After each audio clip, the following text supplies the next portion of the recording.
এই বাংলাদেশের 12 কোটি মানুষ তোদের মতো শয়তানের জীবনের উপর বিরক্ত হওয়ার শেষ সীমানায় পৌঁছে গেছে। এটা পুলিশ স্টেশন। পুলিশ স্টেশন তোমার মদের আড্ডাখানা নয়। সিনেমার পর্দায় পুলিশ চরিত্র মানেই ছিল সবসময় একটা শক্তি, এক ধরনের রাগ, দায়িত্ব আর ন্যায় বিচারের প্রতীক। কিন্তু যখন সেই ইউনিফর্ম পরে সামনে আসে একজন নারী, তখন ব্যাপারটা হয় আরো গভীর, আরো অনুপ্রেরণামূলক। এতদিন প্রমাণের অভাবে তোকে গ্রেফতার করতে পারিনি, কিন্তু আজ তোর কুকর্মের জ্বলন্ত প্রমাণ এখন আমার হাতের মুঠোয়। কারণ তখন সেটা শুধু চরিত্র থাকে না, সেটা হয়ে ওঠে একজন সাহসী নারীর প্রতিচ্ছবি, যিনি অন্যায়ের সামনে মাথা নোয়ায় না, সত্যের পথে শেষ পর্যন্ত লড়ে যান।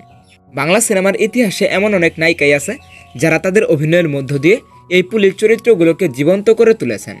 কখনো কঠিন ইন্সপেক্টর, কখনো কোমল হৃদয়ের অফিসার, আবার কখনো এমন এক নারী যিনি নিজের পরিবার, সমাজ, এমনকি ভালোবাসার বিরুদ্ধেও দাঁড়িয়ে গেছেন ন্যায় প্রতিষ্ঠার জন্য।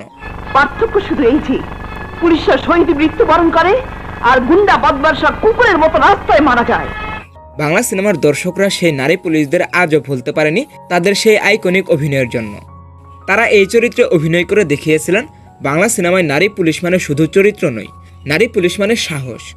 তাই আজকের ভিডিওতে আমরা খুঁজে বের করব বাংলা সিনেমায় নারী পুলিশ চরিত্রে সবচেয়ে বাস্তব, সবচেয়ে শক্তিশালী এবং সবচেয়ে প্রভাবশালী অভিনেত্রী কে ছিলেন। আরও দেখব এই চরিত্রে কোন নায়িকা ভালো অভিনয় করেছে, যাকে দেখে দর্শকরা সত্যিকারের পুলিশ অফিসার মনে করেছিল। তাহলে চলুন একে একে দেখে নেওয়া যাক নারী পুলিশ চরিত্রে কে সেরা। তো আমাদের আজকের লিস্টের 5 নম্বরে রয়েছে নিপুণ। তার সিনেমা ঢাকার কিং। এই সিনেমায় নিপুণকে দেখা যায় একজন দৃঢ় বুদ্ধিদীপ্তি পুলিশ অফিসারের চরিত্রে। শাকিব খানের বিপরীতে তিনি অভিনয় করে দেখিয়েছেন একজন নারী অফিসার কিভাবে দায়িত্ব আর ন্যায়বোধের জায়গা থেকে সিদ্ধান্ত নিতে পারে। নিপুণের চোখে মুখে ছিল দৃঢ়তা, বিশেষ করে যে দৃশ্যে তিনি অপরাধীদের মুখোমুখি হন, সেখানে তার সংলাপ ডেলিভারি দর্শকদের কাছে বেশ প্রশংসা পায়। যদিও সিনেমাটি ছিল বাণিজ্যিক ঘরানার, তবুও নিপুণের চরিত্রে একটা আলাদা ইম্প্যাক্ট দেখা গিয়েছিল। দর্শকরা অনেকেই বলেছিলেন নিপুণের পুলিশ চরিত্রটা যেন বাস্তব জীবনের এক নারী অফিসারের কথা মনে করায়। বিকাশ চাকমাকে গুলি করে আমি তোমাকে বাঁচাই, কারণ আমি চাইনি তুমি টিক্কার কোনো ক্ষতি করে খানকে তুমি সতর্ক করে দাও। এরপর আমাদের আজকের লিস্টের 4 নম্বরে রয়েছে নায়িকা ববি। তার সিনেমাটি ছিল অ্যাকশন জেসমিন। এই ছবিতে ববি ছিল পুরোপুরি অ্যাকশন মোড়ে। একজন নারী পুলিশ অফিসার হিসেবে তিনি নিজের দায়িত্ব, নিজের দেশ সবকিছুর জন্য লড়ে গেছেন। অ্যাকশন দৃশ্যে তার আত্মবিশ্বাস, গতি আর শরীরী ভাষা দেখে অনেকেই বলেছিলেন নতুন প্রজন্মের নায়িকাদের মধ্যে ববি সবচেয়ে কনফিডেন্ট অ্যাকশন পুলিশ চরিত্রে। যদিও সিনেমাটির গল্প একটু কমার্শিয়াল ঘরানার, তবুও ববির পারফরমেন্স ছিল একদম হাইলাইট পয়েন্ট। দর্শকরা তার শক্তিশালী সংলাপ আর পুলিশ ইউনিফর্মের স্টাইল দেখে এক কথায় মুগ্ধ হয়েছিল। আর একটা কথা মনে রাখবেন, যা আমি বলি তা আমি করি, যা আমি বলি না তা আমি ডেফিনেটলি করি। Jasmine, inspector Sultana jasmine. এরপর আমাদের আজকের লিস্টের 3 নম্বরে রয়েছে নায়িকা দিতি। তার সিনেমা লেডি ইন্সপেক্টর। এই সিনেমাটির নাম শুনলেই বোঝা যায় পুরো গল্পটাই ঘুরছে এক নারী পুলিশের চারপাশে। দিতি এই ছবিতে ছিলেন একজন ইন্সপেক্টর যিনি ন্যায় বিচারের জন্য আপোষহীন। তার সংলাপ, শরীরী ভাষা আর মুখের এক্সপ্রেশন ছিল একেবারে বাস্তবধর্মী। দিতি ছিলেন এমন একজন অভিনেত্রী যিনি শুধু গ্ল্যামার নয়, অভিনয়ের গভীরতাতেও আলাদা ছিলেন। লেডি ইন্সপেক্টর ছবিতে তিনি প্রমাণ করেছিলেন নারী চরিত্র পারে পুরো সিনেমার ভার নিজের কাঁধে নিতে। দর্শকদের মতে এই সিনেমাটির পর থেকে নারী পুলিশ চরিত্রে অভিনয়ের প্রতি মানুষের আগ্রহ বেড়ে যায়। এই মাটি ছুঁয়ে আমি প্রতিজ্ঞা করছি, যতদিন খুনিদের খুঁজে বের করে ফাঁসিতে না ঝুলাতে পারবো, ততদিন আমার বুকে প্রতিশোধের আগুন জ্বলবে। আমি এত সহজে তোকে মরতে দেব না। এর চেয়ে অনেক অনেক বেশি ভয়ঙ্কর মৃত্যু তোর জন্য অপেক্ষা করছে। তো এরপর আজকের লিস্টের 2 নম্বরে রয়েছে নায়িকা মৌসুমী। তিনি বেশ কিছু সিনেমায় নারী পুলিশ চরিত্রে অভিনয় করেছিলেন। তার মধ্যে উল্লেখযোগ্য ছিল বাঘিনী কন্যা, বিপজ্জনক এবং লেডি পুলিশ অফিসার। মৌসুমী বাংলাদেশের সিনেমা ইন্ডাস্ট্রিতে একজন বহুমাত্রিক অভিনেত্রী ছিলেন। তিনি রোমান্টিক থেকে শুরু করে অ্যাকশন সব ধরনের চলচ্চিত্রেই সফল হয়েছিলেন। তবে পুলিশ চরিত্রে তার আলাদা একটি শক্ত অবস্থান তৈরি হয় এই সিনেমাগুলোর মাধ্যমে।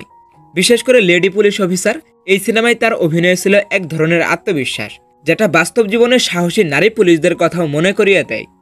তার চোখের দৃঢ়তা, সংলাপের কঠোরতা, আবার কোথাও মমতার প্রকাশ, সব মিলিয়ে মৌসুমী সেই সময়ের নারী পুলিশ চরিত্রে এক অনন্য দৃষ্টান্ত হয়ে ওঠেন। দর্শকেরা অনেকেই বলেছিল মৌসুমী যখন ইউনিফর্ম পরে পর্দায় আসেন তখন মনে হয় সত্যি তিনি একজন পুলিশ অফিসার। বল, ব্ল্যাক টাইগার কে? কোথায় থাকে? পুলিশ স্টেশন তোমার মদের আড্ডাখানা নয়, পুলিশ স্টেশন তোমার জুয়াখানা নয়, পুলিশ স্টেশন তোমার 2 নম্বর ব্যবসার হেড অফিস নয়, ইউ বাস্টার্ড। এরপর আমাদের আজকের লিস্টের 1 নম্বরে রয়েছে নায়িকা শাবানা। তিনি প্রথম বাংলা সিনেমায় নারী পুলিশ চরিত্রটিকে হাইলাইট করেছিলেন। শাবানা অনেক সিনেমাতেই নারী পুলিশ চরিত্রে অভিনয় করেছিলেন, তবে তার উল্লেখযোগ্য কিছু সিনেমার মধ্যে রয়েছে রক্ত নিশান, স্বামী কেন আসামি এবং নরপিশাচ। তিনি এমন একজন অভিনেত্রী যিনি শুধু চরিত্রে অভিনয় করেননি, চরিত্রের ভিতর ঢুকে গিয়েছিলেন।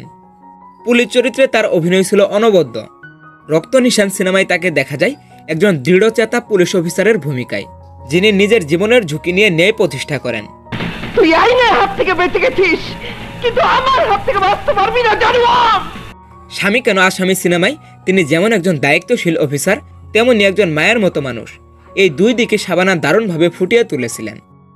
স্বামী কেন আসামি সিনেমায় তার দায়িত্ববোধ এমন ছিল যে তিনি নিজের স্বামীকেও অন্যায়ের জন্য ক্ষমা করেননি। পুলিশের গায়ে হাত তোলার সাহস আজ আমি বের করে দেব। পুলিশের গায়ে আগে আমি হাত তুলিনি। এবং নরপিশাচ সিনেমায় তার সংলাপ, এক্সপ্রেশন ও চোখের দৃঢ়তা সবকিছুই মনে গেঁথে থাকার মতো। দর্শকরা আজও বলেন শাবানা মানেই চরিত্রে সত্যিকারের প্রাণ। তার পুলিশ চরিত্রগুলো ছিল এমন বাস্তবধর্মী যে দেখে মনে হয়েছে বাস্তব জীবনের একজন পুলিশ অফিসারকে আমরা পর্দায় দেখছি। এই বাংলাদেশের 12 কোটি মানুষ তোদের মতো শয়তানের জীবনের উপর বিরক্ত হওয়ার শেষ সীমানায় পৌঁছে গেছে। তো যাই হোক গাইস, বাংলা সিনেমার ইতিহাসে পুলিশ চরিত্র বরাবরই ছিল শক্ত, ন্যায় বিচার আর সাহসের প্রতীক। কিন্তু যখন সেই জায়গায় আসে একজন নারী চরিত্র, তখন ব্যাপারটা আরও গভীর, আরও বাস্তব হয়ে ওঠে। কারণ একজন নারী পুলিশ অফিসার শুধু তার দায়িত্ব পালন করেনি, তিনি লড়েছেন সমাজের মানসিকতার সাথেও। আর ঠিক সেই জায়গাটিই আমাদের নায়িকারা বড় পর্দায় তুলে ধরেছেন দারুণভাবে। শাবানার মতো সিনিয়র অভিনেত্রী থেকে শুরু করে ববির মতো নতুন প্রজন্মের নায়িকা, তারা সবাই প্রমাণ করেছেন নারী পুলিশ মানে শুধু ইউনিফর্ম নয়, নারী পুলিশ মানে সাহস আর আত্মবিশ্বাসের মূর্তি। এই চরিত্রগুলো শুধু সিনেমার গল্পে নয়, বাস্তব জীবনের অনেক নারীকে অনুপ্রেরণা দিয়েছে পুলিশ বা প্রশাসনিক পেশায় আসতে। বিশেষ করে 80 ও 90 দশকের লেডি ইন্সপেক্টর কিংবা রক্ত নিশানের মতো সিনেমাগুলি দেখলেই বোঝা যায় তখনকার সময়ে নারী পুলিশ চরিত্রকে উপস্থাপন করাটা কতটা সাহসী সিদ্ধান্ত ছিল। এমন সময়ে পরিচালকরা নারীকে কেবল আবেগের জায়গায় না রেখে দায়িত্ব ও শক্তির প্রতীক হিসেবে দেখিয়েছেন, তা সত্যিই অসাধারণ ব্যাপার। আর এখনকার সিনেমায় যেমন ববি বা নিপুণ, তারা দেখিয়েছেন নতুন যুগের নারী কতটা আধুনিক, ট্রেন্ড আর একই সাথে দায়িত্বশীল হতে পারে। তাদের অভিনয়ে আমরা পাই এক ধরনের ফিল্ম হিরোইজম, কিন্তু সেই সাথে বাস্তবতার টানটাও রয়েই যায়। বাংলা সিনেমায় যদি আরও এমন নারী পুলিশ চরিত্রে সিনেমা বানাই, যেখানে গল্প থাকবে সমাজের সমস্যাগুলো, অপরাধ দমন এবং একজন নারী অফিসারের ব্যক্তিগত সংগ্রাম, তাহলে দর্শকরা শুধু বিনোদিত হবে না, অনুপ্রাণিতও হবে। কারণ আজকের প্রজন্মরা চায় এমন নায়িকা যিনি শুধু নাচে গানে নয়, বরং ন্যায় বিচারের জন্যও লড়েন। একটা কথা মনে রাখুন, নায়িকা মানে শুধু রোমান্স নয়। আর এই সংগ্রামী নারীর চরিত্রগুলোই আজ আমরা দেখলাম পুলিশ ইউনিফর্মে, যারা সমাজের অন্যায়ের বিরুদ্ধে দাঁড়িয়ে যায় এবং সিনেমার পর্দা ছাপিয়ে দর্শকদের হৃদয়ে জায়গা করে নেয়। তাই হয়তো বলা যায় বাংলা সিনেমার নারী পুলিশ মানেই কেবল বিনোদন নয়, বরং নারী শক্তির এক প্রতীক, এক অনুপ্রেরণার প্রতিচ্ছবি, যেখানে সাহস, দায়িত্ব আর ভালোবাসা মিশে আছে একসাথে। তো গাইস, এই 5 জন নারী পুলিশ অফিসারের মধ্যে আপনার কাছে কাকে সবচেয়ে সেরা মনে হয়েছে অবশ্যই কমেন্ট বক্সে জানাতে ভুলবেন না। তো আজ এই পর্যন্তই, দেখা হবে নতুন কোনো ভিডিওতে। টেক কেয়ার, আল্লাহ হাফেজ।